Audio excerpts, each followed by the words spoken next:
track. And these specific case studies are about national policy. And then, of course, you will start saying, oh, national policy, nothing is ever implemented. It's only just paper and piles of paper and nothing happens. But not in this session, because we will talk about policy and we will also talk about what that means on the ground and whether actually something changes. And we may even say that it didn't help at all. So you have to stay for this session. It's going to be very, very interesting. And we have 4 cases that will be presented to you. The first one from Dhaka, Bangladesh, talking about PPP, so public-private partnerships for citywide services in Dhaka, 20 million people. Okay, Salima, you will have an opinion about that. And the second presentation will be from Indonesia, another not-so-small country, with a national initiative on FSM implementation. That's also going to be very interesting. And the third presentation will take 20 case studies talking about policy and business and technology by Isabel and Blackett and Peter Hawkins. Our fourth presentation will be about India, and that will be a voiceover. So we'll have the 4 presentations. For each presentation, we'll have 5 minutes, short question and answer. And we hope to have a panel at the end where you can put all your critical, sharp questions. Yes? Good. So let us start with Dhaka, the presentation from Dhaka. So that's Habibur Rahman, who is leading WSUB's Bangladesh work. He oversees the sanitation component, fecal sludge management, and overall planning and implementation of Bangladesh program in WSUB. And he has 17 years of experience, and he's a civil engineer. And joining him is Cameron Dobby, who is executive assistant to the CEO of WSUB, and he develops WSUB's approach to market development. So please, go ahead. So, good afternoon. Welcome to our presentations. It's not showing on the screen, it's only showing down here. Apologies. No, it has nothing to do with it. Hello. Good afternoon. Welcome to our presentations. So, it's a technical problem, I think, so you are not... Yes. Okay. So, we need to...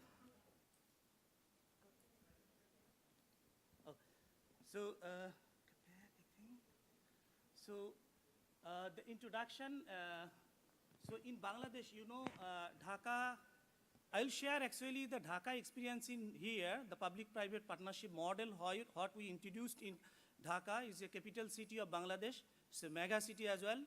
So already Kuma mentioned that 20 million people reside there.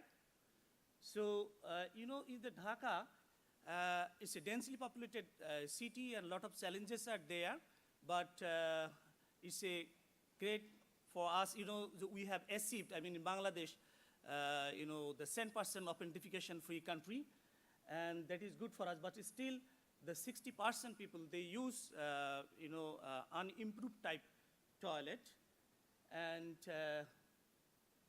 you know, the only Dhaka city is the only city where network-based sewer system exists. So 20% households only they have connection to network-based sewer system, and the remaining 80% they depend on the on-site sanitation facilities. And another thing, you know, the household are mostly depends on you know, the traditional pit emptier, so who are doing the pit emptying service by the long time using some sort of bucket or something like that, posing the significant health risks, of course.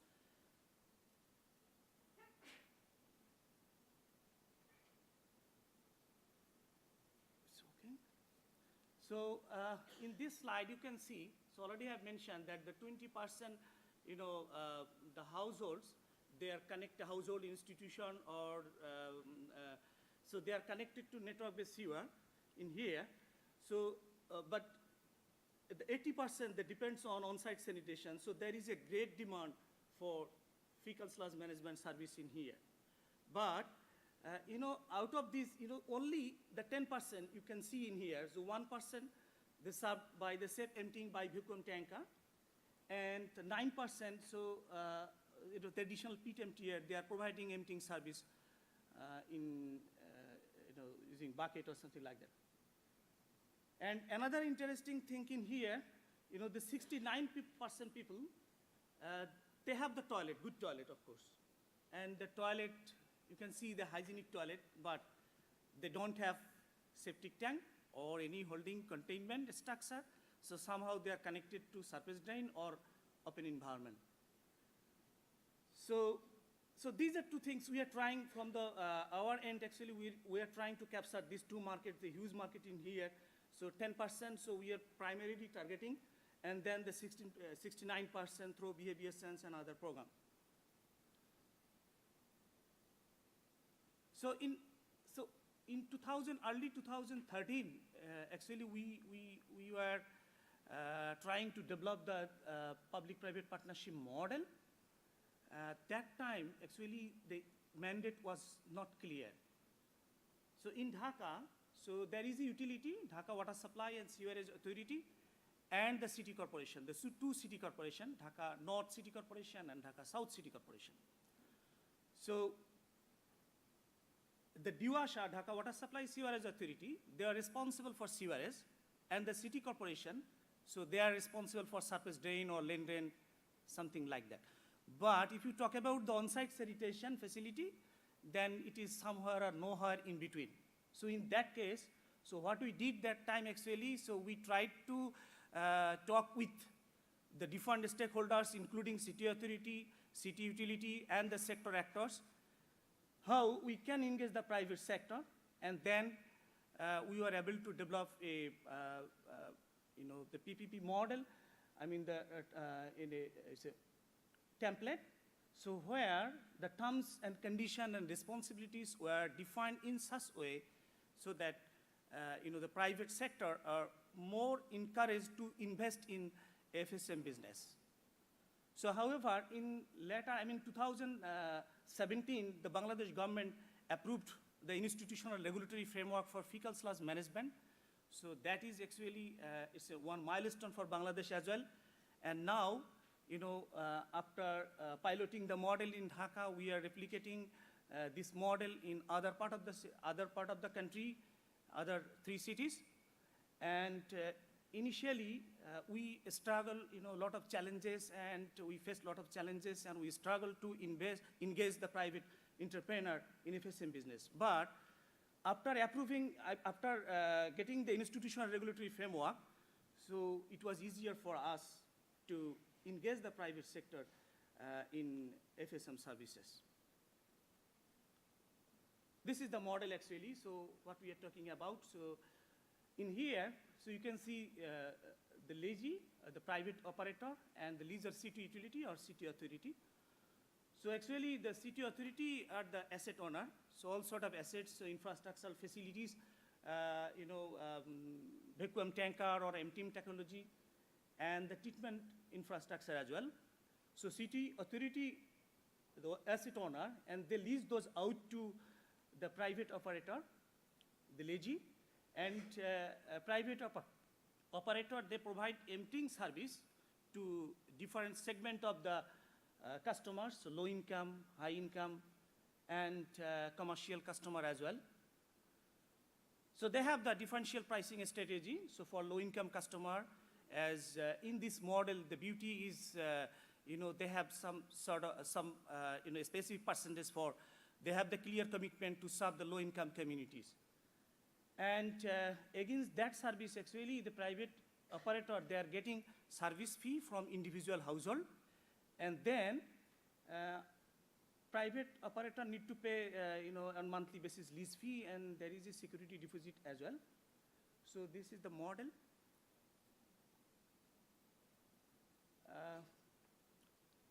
In here, actually, after getting the contract from city utility or city authority, the private operator, they provide emptying service to the different customer under the brand name, what we call the sweep. So sweep is a mechanical emptying service. So they offer the differential pricing strategy and some sort of things are there. So this the private sector they are now encouraging, and we have already demonstrated the model in different cities. So we'll talk on this in details, the financial analysis, what we have and findings we have. So my colleague Cameron is with me, and he will present the findings of our current model.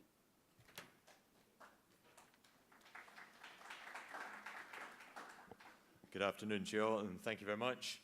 I know this is a track mainly looking at policy, but we thought it would be valuable to take a few moments to, if we could just keep the slides up. There's a few more. Thank you. I thought it would be valuable to take a few moments to look at some of the financial details and the performance of this model. We thought that would have been of great interest to you. So the foundations of this PPP model that my colleague has shared has started to seriously activate the market for mechanized FSM services.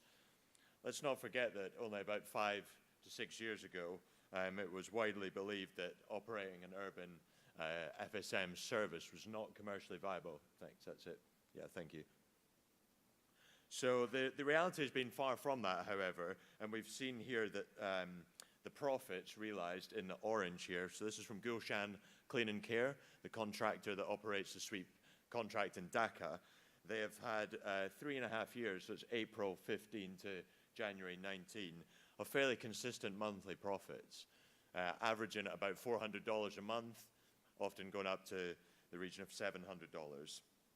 So it's an encouraging thing that we wanted to share, because many of you who've been working in this sector a lot longer than I have, I'm sure are aware that something like this was perhaps at one stage not thought feasible. So what are some of the characteristics that have allowed this model to work? There's a few there on the right-hand side. The ability to focus on the medium and large customers to have a higher profit margin, and through utilizing a differentiating pricing model. So essentially for the low-income communities, the price per cubic meter of sludge empties is $5.50. For the high-income communities, it is $9. And for the institutions, which are the garment factories, hotels, etc., it's closer to $12. And there's directed efforts, as my colleague shared, to service low-income communities under this model. And some encouraging key facts on the left-hand side, just to try and show you a snapshot. We're talking about over 11,000 cubic meters of fecal sludge safely managed in the 45 months that the contract's been running, over 250,000 customers served, over $112,000 of revenue earned, and over $20,000 of profit generated. So how are we addressing scale in this model? Firstly, let's be aware that the market is not the problem. Yeah, the Dhaka represents one of the most eligible cities in the world, perhaps, to develop market-based solutions for FSM. 16 million, perhaps 20 million. My colleagues from Bangladesh would correct me, I'm sure. Population, and only 20% sewerage coverage. The PPP contracting model has proved valuable, and we've replicated it in Chittagong, Barishal, and Rangpur. But there are a range of other factors we must be aware of when talking about assisting the entrepreneur to scale. It means going to those that might have strong expertise in logistical business, solid waste management perhaps, transport logistics, trying to de-risk the barriers to entry for them to get them into the market. Generating the correct levels of competition perhaps to activate it further, and seeking out new financing models which could be utilized to support the expansion. There is many variables to running the business effectively, and one of the key variables is price. As you know, one of the most fundamental levers in running a successful commercial enterprise. This next slide here shows you over a 2-year period, September 16 to January 19, the average price per cubic meter for emptied for the 3 market segments. Gray is the low income, orange is the high income, and blue is the institutions. So encouragingly, we can see essentially 3 different market segments. However, there's large variations from month to month. September 16 for the institutional the institutional price is up at around $15 per cubic meter, whereas if we move towards January 19, it's lower at about $8. And the costs from month to month are fairly consistent, allowing for variable costs, of course, but this has a considerable impact on the profit that this business is realizing. You know, to scale the business needs profit, and to have profit, we need the correct price. So, in considering a trend, if anything, there's an overall downward trend across the three market segments in the price. Now, this is something that we're working alongside the entrepreneurs to advise them on. You know, inflation in Bangladesh is around 6% per annum, so this is something that is definitely for them to be aware of. So, on to the penultimate slide. Scale is a challenge, but it's also an opportunity. We found that working to be alongside the entrepreneur to help them understand the different market segments, understand how they can differentiate their product is very important. And just finally, the conclusions. The suite model has been successfully embedded through a range of factors, and policy has been the main enabler to allow this. There are considerable opportunities and challenges for scaling, but there are new frontiers which we have to explore, including new financing mechanisms, looking at asset financing, looking at sources of social investment, and looking at how we can expand further and activate those national regulations that my colleague shared. Thank you.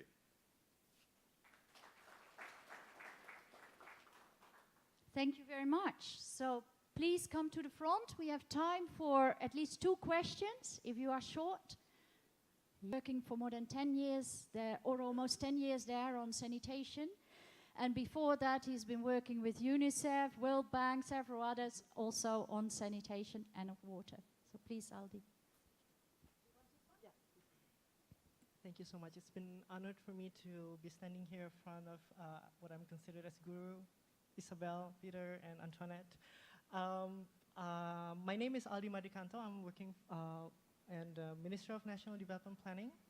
I'm writing this piece with the support from Mr. Emmanuel Ginting, being present here with me, and other 2 colleagues that cannot be, unfortunately, being here with us.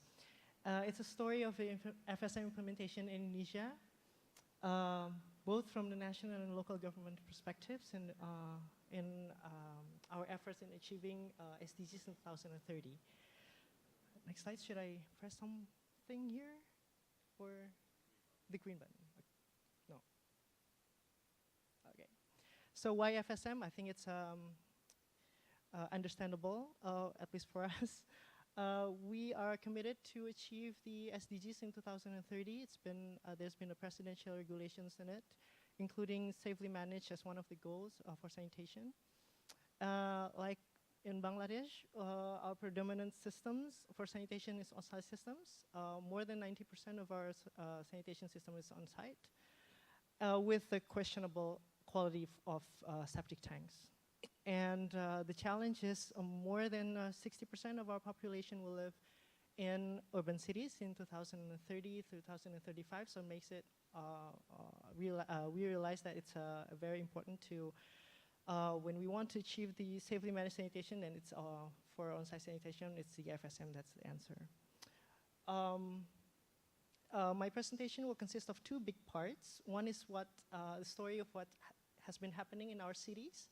Trying to bring up all the interesting good practices and innovations in our cities. And the second part is sort of what the national government, what we do in responding to these challenges of FSM implementation, and also to provide guidance and at the same time learning from what happens in our cities. So far, to give you a bit of context of Indonesia, Indonesia is a huge country. It's a scattered continent just above the Australia, and we are heavily decentralized. That's why what happens in cities, initiatives, good practices, bad practices, innovations do really matter in Indonesia. As the institutional settings, 50 of our local governments have their local regulations for wastewater management. And 100 of our cities have established their own wastewater management operators. Private engagement in Bandung and Solo City, and also in Muara Enim, they have heavily engaged private sectors when in technical aspects. They're assigning their water enterprises to become the operators for regular desludging. And in Muara Enim, it's, the engagement is on corporate social responsibility to support the city and its households for improvements of their septic tanks and also to support this, their regular desludging. For cashless payment, this is one of the innovations in Bekasi. It's near Jakarta, our capital. They've had cooperation with one of the national big banks so that they provide cashless payment. The driver and the crew would bring the EDC like machine, tools, whatever, so that the customer they don't want to pay for with card, it's possible. Next innovation, I think it's the use of ICT, information and communication technology for customer data and service management. In Makassar, in Gresik, they established an Android app space for septic tank census, which, well, available on Android-based phone, which connects to web-based portal. In Makassar, in one of our largest city in Indonesia, in Sulawesi Island, they have an online system for information management for their customers. So here, I give you a screenshot of the website. It consists of all the contacts of, I should have blurred this actually, but I'm sure you can't see this in detail, right? These are all the contacts of the customers in Makassar for regular desludging. They have the names, address, phone numbers to contact, and also the time where they should have the regular desludging performed. Also, we are strengthening sustainability of behavior change by strengthening social norms. In these cities, at least, there are massive movement through public engagement. And what is interesting is actually some of them engage directly their mayors to initiate and to perform the massive campaign. One of my personal favorite program is actually the amnesty. It's piggybacking the name of our program in tax amnesty of our national government. It's called Septic Tank Amnesty. So basically, the households that admits that they have a questionable septic tanks to the local governments would receive a support from the local governments to improve their septic tanks quality. We also engage in these cities, civil societies, religious leaders, youth groups, and also this is also one of the huge thing happening in Indonesia is the use of Islamic contribution funds, but not only the funds to provide constructions of water and sanitation facilities for the poor people, but not only the funds, but also the cooperation between the religious leaders that they would embed some sanitation awareness raising in preaches in mosques. And other activities to support FSM. For example, we established financial models and tools, SOPs for administration and technical aspects, exposure for, through workshops and trainings, also in manuals and training programs, and also some promotional materials for behavior campaign. And this is the second part of my presentation. This is what the national government does to sort of respond and to learn, by learning from what's happening in our cities and also to give a guidance to other cities. First, the framework. Second, the capacity building and also the assistance. The framework we've been finalizing, and hopefully it will be launched next month. The National Framework for FSM Implementation. It consists of visions, what are our visions and the strategies, our principles of FSM implementation, role divisions between ministries at the national level and also offices at the local level, The latter for FSM implementation to sort of give like a stepwise approach to the local governments, and also to assist us at the national level to assess where these cities have come towards the full implementation of FSM. And also in this framework, we try to introduce some new ideas like embedded, I know maybe it's new for us, maybe not for you, some of you, like the embedded service with electricity or water services or waste management. That's one of the new ideas. What's important is actually these visions and principles will be included in our national and medium-term development, which is on the making of 2020 and 2024. The next activity that we do at the national level is capacity building. Through the support from our development partners and also the Ministry of Public Works that unfortunately cannot be attending the session. We have the guidelines for regular desludging and its modules, and we've already implemented the national training of trainers.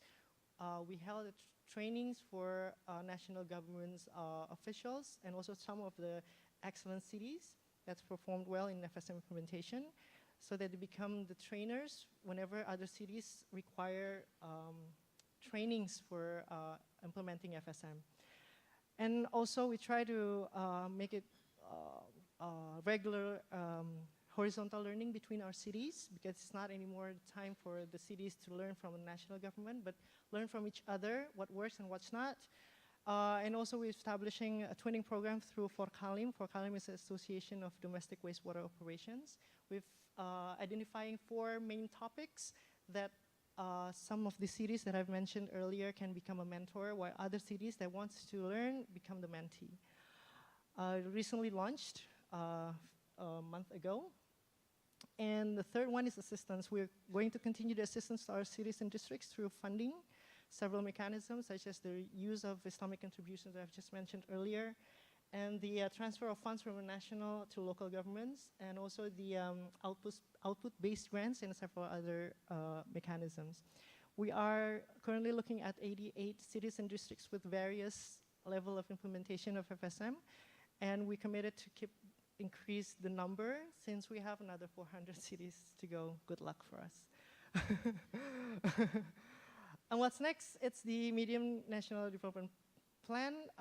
We're going to initiate also a knowledge center and distance learning. It's also boost innovations throughout our cities. What we've learned is actually this: intensive facilitation to our cities is a must.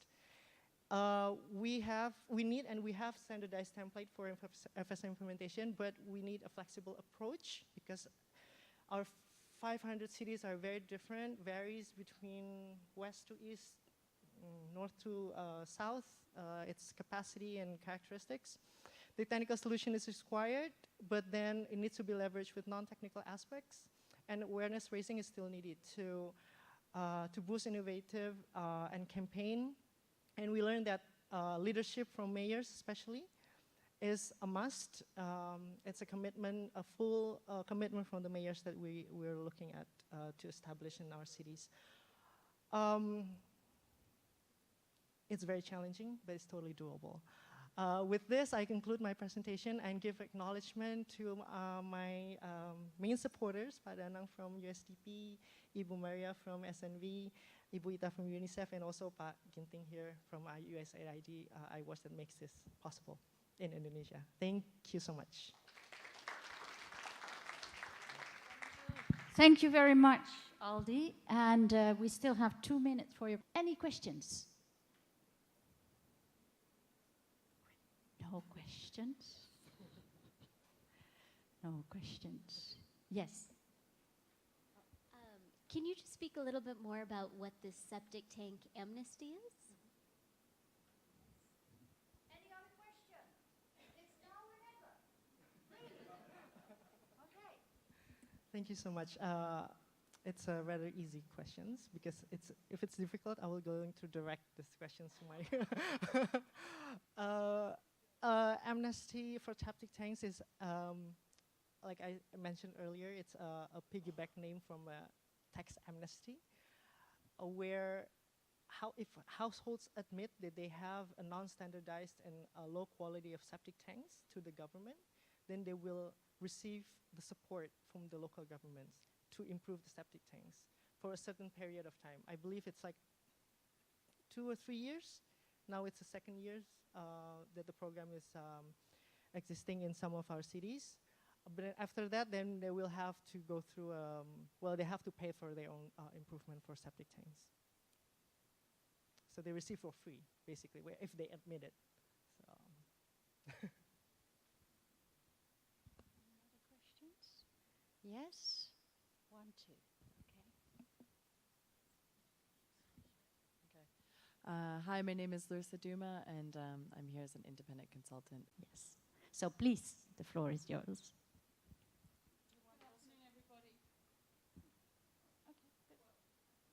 Doing anything.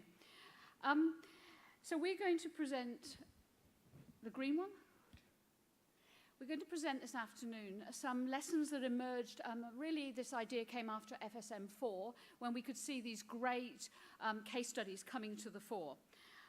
So we had produced a document that looks something like this one for FSM4. Some of you may have that, but this is the second edition that came out later that year. And we went back to what we heard and saw and what we had written, and we thought that if we began to analyze across a whole wide range of FSM case studies, we would learn some lessons that everyone could apply. Because at the moment, if you look at individual case studies, you have to read a lot of them to decide which ones apply in your situation. So by looking at this, we thought, if we look very broadly across well-established ones, like perhaps Durban and Malaysia and the Philippines, and then lots of these emerging ones that we're hearing about now that are going well, we look at country programs like Indonesia, and that Indonesia is one of them, and the Bangladesh is one of our case studies as well. And we look at individual cities. We look across regions of Asia and various regions in Africa. We could begin to learn general lessons about what you should do, what you should always do. Things that might work and you should seriously consider them, and what we think it's probably best you avoid because everyone is telling us these things don't work. So that's what this presentation is about. I can't see that there. All right. So, first of all, this is awkward. Advocacy. Everyone talked about advocacy. Developing policy and regulation. We've already heard a lot about that this morning. We've heard a lot about this afternoon. Building an effective institutional basis. Someone in the plenary this morning said, we're not making, I think it was Kitch, we're not making progress because the enabling environment is not there. We can understand that. About marketing and about FSM service delivery, and then some overall conclusions. And those shaded areas are the ones you've already heard about, you're going to hear more about. And the other ones are that marketing is something we want to emphasize because it came out very clearly. First of all, advocacy is about getting people on board, informing people and motivating them, and at the same time building partnerships. It's not about advocating just to one stakeholder, but across stakeholders. Use evidence. Everyone said use evidence and use that as an opportunity to teach people and to learn. Fecal waste flow diagrams. I think everyone must know what they are by now. Everyone said they're effective, they're useful. People get them. You can talk to non-technical audiences. Money spent on high-quality communications, and I looked at that Indonesia one. They're good at doing communications. They know communications. You're trying to say something, sorry. High-quality communications and media, that's budget well spent. It's not being extravagant. It's worth it. Sustain your advocacy efforts. Advocacy isn't something you should budget. Just at the beginning. Okay. I can't see what's going on, that's the problem. I don't want to be looking there, I want to look at you guys. Yeah,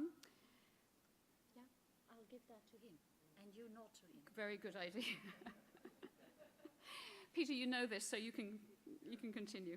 I think the other presenters did really well, given the AV challenges.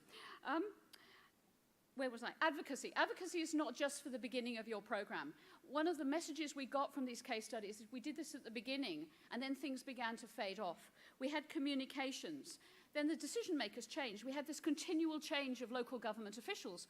So we had to redo our advocacy. So plan to redo your advocacy over and over again, and to keep it going throughout your program. Now, policy. We've talked already, and we've heard a lot about policy. FSM should be part of national sanitation policy. Some countries are doing it on their own, but we would heavily recommend, and the case studies said, integrate FSM into your national policy. Integrate it with sewerage and other forms of services. Base your policy on using evidence, piloting, and local practice, not just international high standards. Don't only look at those countries out there and base it on that. Talk to people. Talk to countries nearby, cities that actually have done something, and work out what's practical. And when you're developing your policy, again, you don't want just a policy group of people doing it in theory or just academics. You want to involve the stakeholders. Really, the officials who are going to have to implement it, the utilities, private operators, CBOs, and applied academics as well. But involve people in getting input into your policy and make it practical. And assume you're going to need a plan, a mix of sanitation types, and FSM will be part of it. All FSM is probably not the right approach. All sewerage is probably not the right approach. And most cases, not even 2 approaches is enough.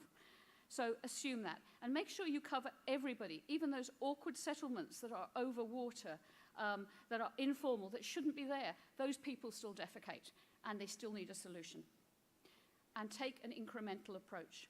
A lot of countries shot high to start with, and they said it was, what can I say? They went for the best, their policy, and everything was the ultimate, and they had to then backtrack. They actually said this was counterproductive. We had to go incrementally, step by step. Next one. FSM regulation, it's rather a similar story. So your FSM regulation should be within a broad framework for the sanitation chain. You don't want to be developing regulations just for one part in isolation. Actually, if you try and do that with FSM, and there's not, for the transport bit, and the containment is not actually working, you're not really going to be able to have your FSM services. Likewise, just planning for containment only and not considering what happens further down the chain also doesn't work. Where they did this, they got good results. Base development of your regulations, again, the same messages with policy on stakeholder dialogue and what is practical. The best regulation that can't be practically enforced, well, you're actually going to lose credibility if you do that. So think about how it's going to be enforced. Who's going to enforce it? What are their incentives to enforce it? FSM operators, in every country, almost every country, no, every country, you have them and they're largely informal. They're very often informal. So a lot we will hear about this week is licensing them and making them part of a formal system is a win-win for them, for government, for the client. FSM operators we've been dealing with, they appreciate it, and that's again what these case studies told us. And systematically enforce in a practical way, use public health regulations when you can. Institutions. I mean, this is a fundamental part of the enabling environment, and I think Aldi had really quite a bit about that this morning, and I've seen in Indonesia this really strong lead from national government. Clear mandates, that's been said already several times today, it's going to be said again. It's got to be clear who's doing what. And that leadership, if you're going to go to scale, it has to be at national level and at local level. And again, I think Indonesia has illustrated that very well. And it's not just about commitment. It's about accountability as well. And it's about the whole sanitation chain. It's all forms of sanitation, including FSM. Leaders and ownership are especially important at local government level, but they will take their lead from what national governments say. I remember in Indonesia us thinking that the absolute support of the high levels at national government, I'm looking at Aldi now, it was necessary, absolutely necessary, but it was not sufficient. Necessary to kickstart things, give people a lead. Local government will follow. So national lead, but the action will only happen at the local government, so they need the ownership. And it needs to be part of broader urban management, not just standalone.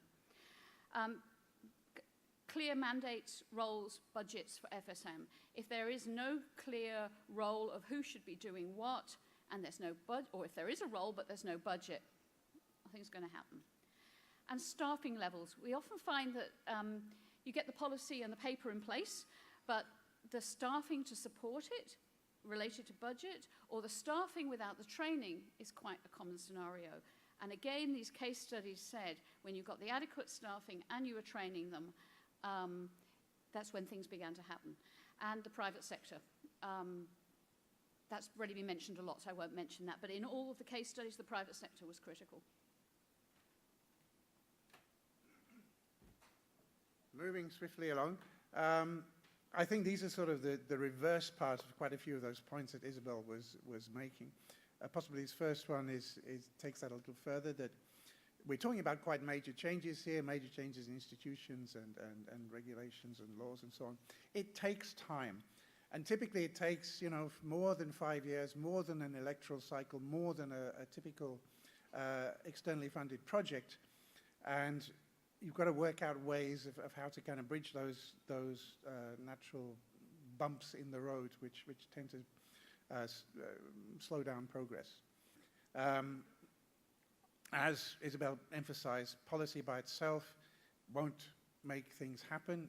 You absolutely need it, but you also need the means to implement that policy. You need the people, you need the equipment, you need the infrastructure, you need the money to make it all happen. Again, the issue of standards that were too high. There's an interesting example in Malaysia, which was one of the leading countries. In the 70s, they introduced some very progressive regulations saying all new developments, the developers had to deal with the sanitation properly. And what they ended up with was about hundreds of different sorts of sanitation systems. There weren't the technical support services and spare parts and so on to deal with them.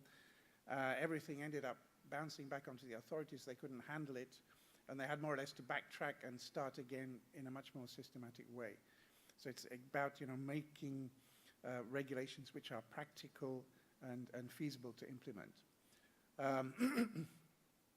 Regulation in dialogue with service providers. This, I mean, for instance, in Dakar, this was very successfully done. The MTS Association worked with the authorities to produce a very useful regulatory manual. Incremental change, you can't do it all at once, and if you try to aim too far, people just say, can't do it. Or, you know, if you do something, it's breaking the law, so, you know, it makes things very difficult. And, excuse me, the private sector has a big role to play, but they need to be able to make enough money to keep themselves going. And that's something that needs to be balanced. There has been a tendency by some local authorities to feel that, you know, the private sector having it all too easy and they need to be squeezed. It's a delicate balance, but it has to be thought about and it has to be managed.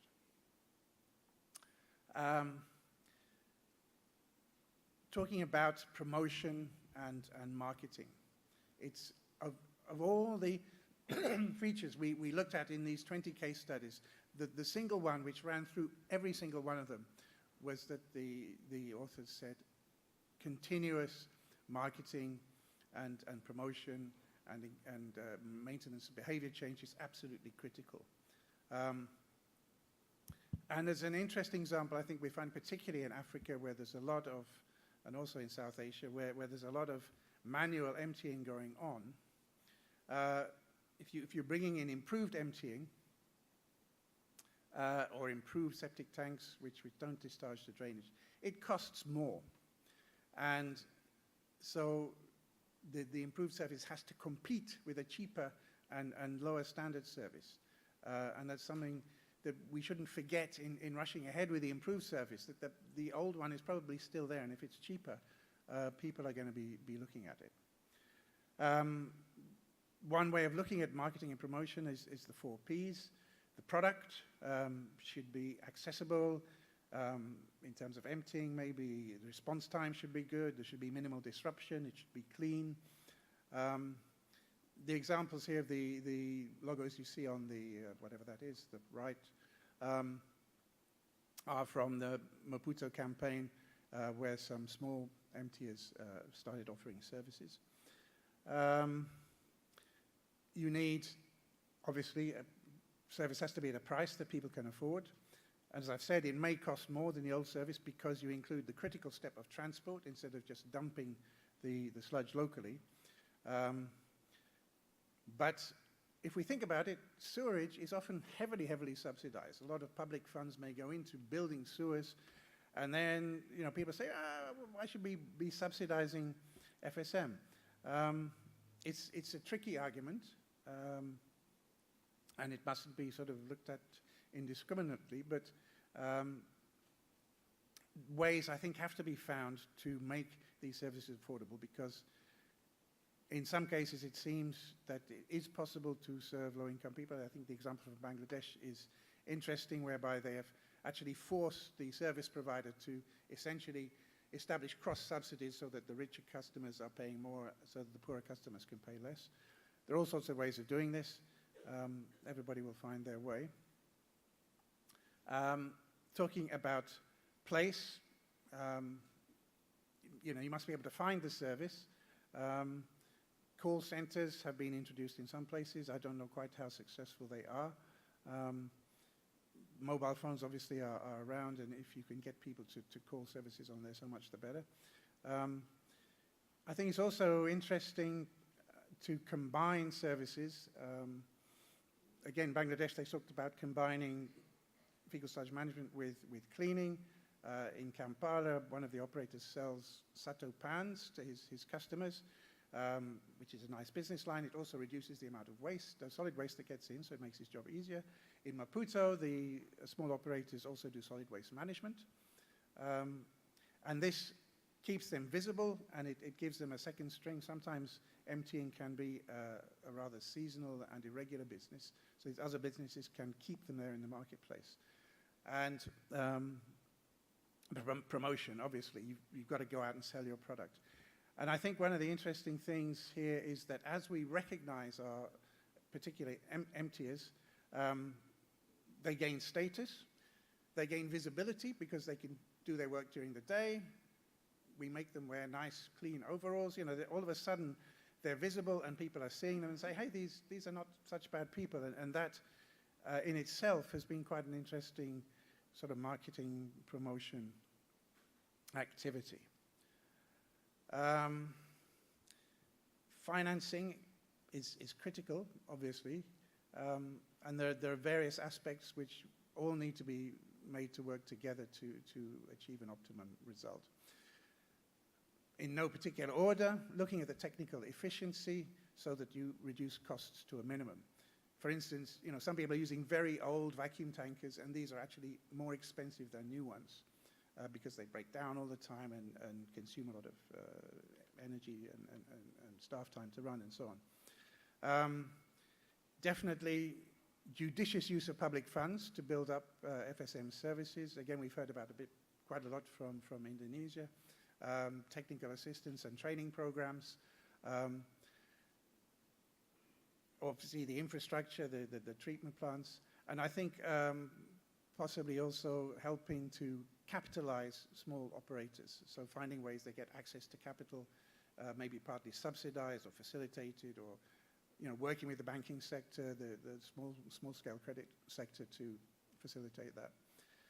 Cross subsidies, richer customers to poor customers, as we heard in Bangladesh, from water to sanitation, which is a very common one. It sort of depends what mix of customers you have as to how you can do that, but it does have possibilities. And you probably need a bit of money up front. People are so used to really lousy FSM services. You could say, oh, it's going to be all singing and all dancing and all wonderful, but until they see it, they're not going to flock in. So you're going to need a bit of seed money to get things moving. And we've heard a lot about, and we will be hearing a lot about, gaining some revenue from reuse products, from fertilizer, from solid fuel, from various other things. This is very important, but I never believe people who say, oh, we're going to run the whole system on the basis of recovering costs. I think that idea is now beginning to go a bit out of fashion, and we're more realistic about it. It's an important source of revenue, one that needs to be developed, and it's obviously ecologically sound as well. But it's not the be-all and end-all. So it's one of many factors you have to put it together. It's like any industrial operation. You have to cut costs, pare down at all possible points. So to summarize, policy is absolutely essential, but not sufficient.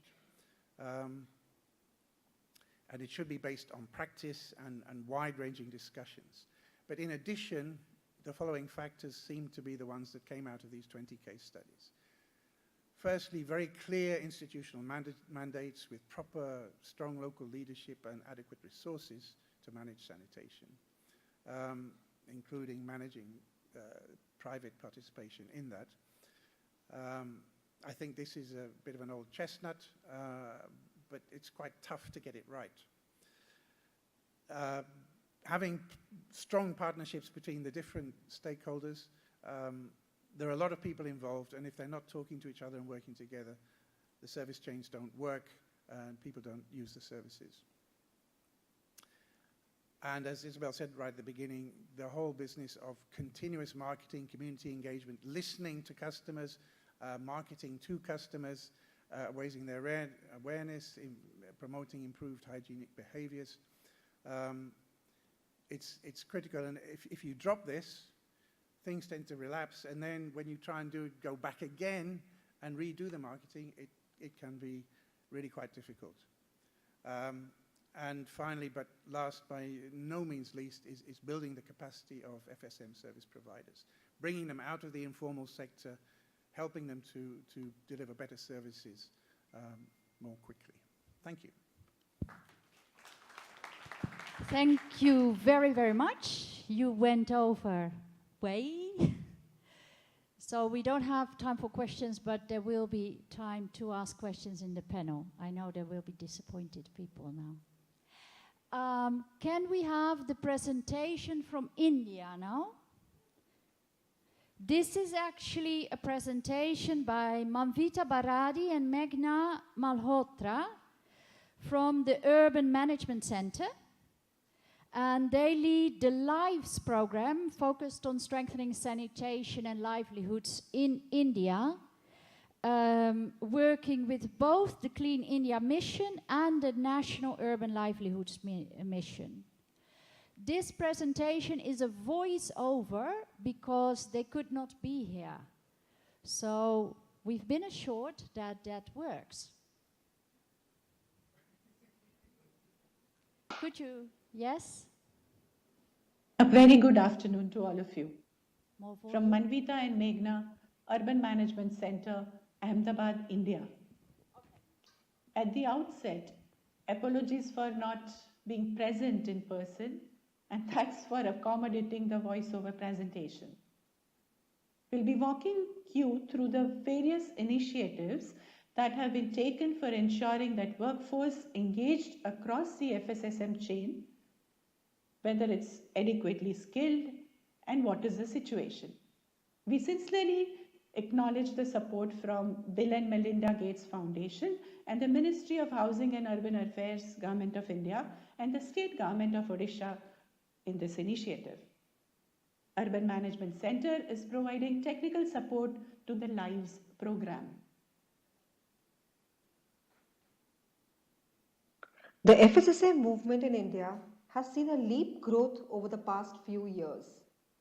Much has changed since 2011, when the Census of India made available detailed data sets on sanitation. According to this data set, about 82% of the urban households had access to toilet facilities within their households, and of these toilets, merely a third were connected to a sewer network. Since then, with the Clean India mission launched in 2014, there has been a significant increase in construction of toilets across the country. Several cities and states have been declared free of open defecation as per the Government of India's protocol. The bigger cities in India have large centralized sewerage systems with vast underground pipelines, pumping stations, and huge treatment plants to treat. These systems are, however, expensive to build and even more expensive to operate effectively, as they require continuous power, a large amount of water, and a skilled set of operators and extensive maintenance. Yet, today, approximately 40% of all toilets are connected to an on-site system. Recognizing the importance of FSSM, several states and cities have pledged support.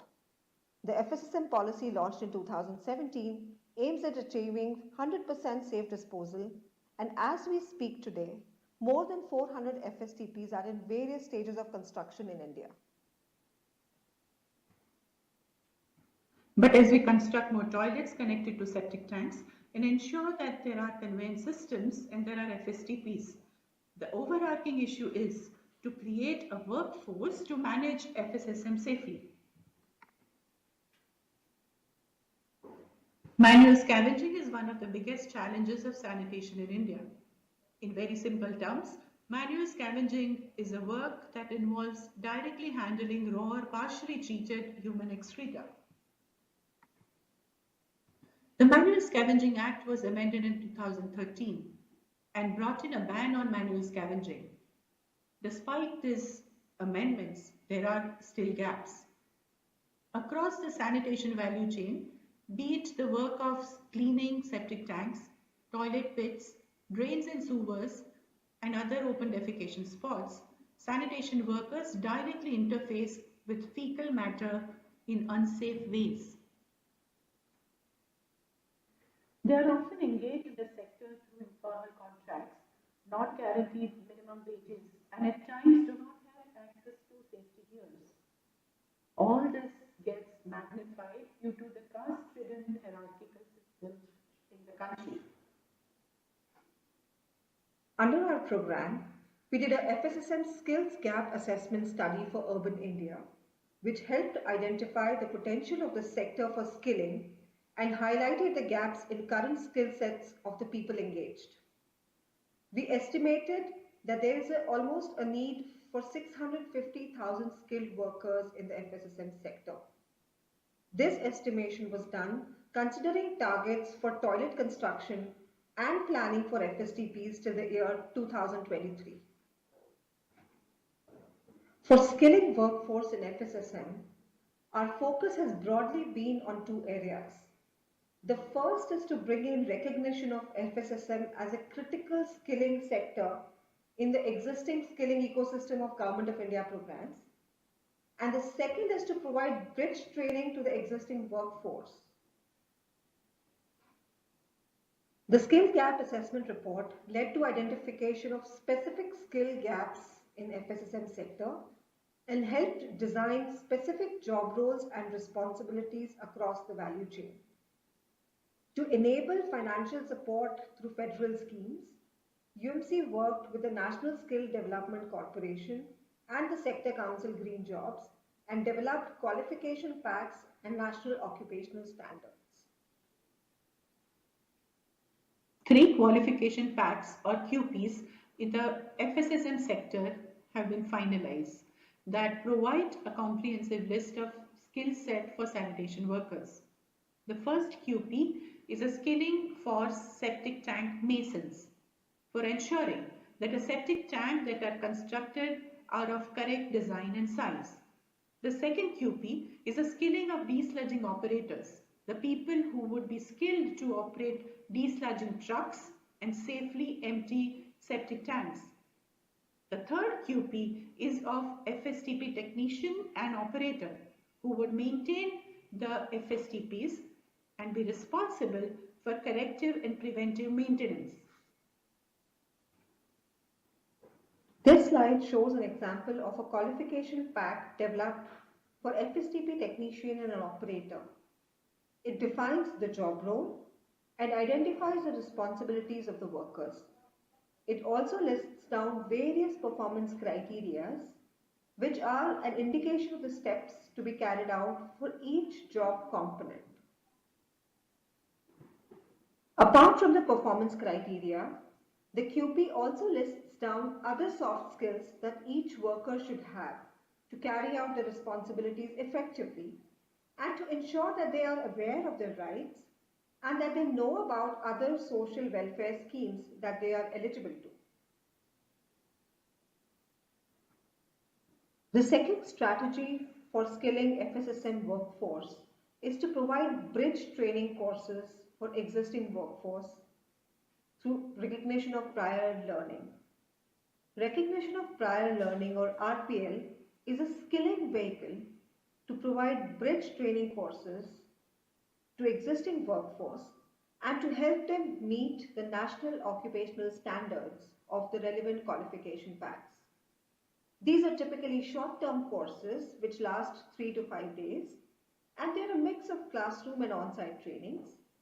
The workers are also provided a modest honorarium to compensate for their wage loss. Apart from skills training, the workers are also informed of enhanced employment opportunities in the market. Their medical checkups are conducted and they are taught about good financial practices. Such RPL trainings were conducted in cities of Bhubaneswar and Dhenkanal in Odisha. At the outset, UMC first conducted a TOT of Government and Panel Training Institute. The workshops were then conducted with about 50 workers jointly identified by UMC and the respective city governments. The beneficiaries were given a mix of theoretical and practical trainings, personal protective equipment were distributed, health checkup were done, sessions on safety and health standards and technological advancement in the sector and entrepreneurial opportunities were included. After the training, a third-party assessment was carried out for certifying the participants. Almost 95% of the participants received certificates. The feedback from workers was overwhelming, and the workshop made a positive impact on the group. The trainees started using safety kits while others started demanding them. The workshop also made the workers feel that they were cared for by the government. The RPL training in other cities would help the workers significantly and empower them. Thank you for your attention. Kindly contact us if you have any questions.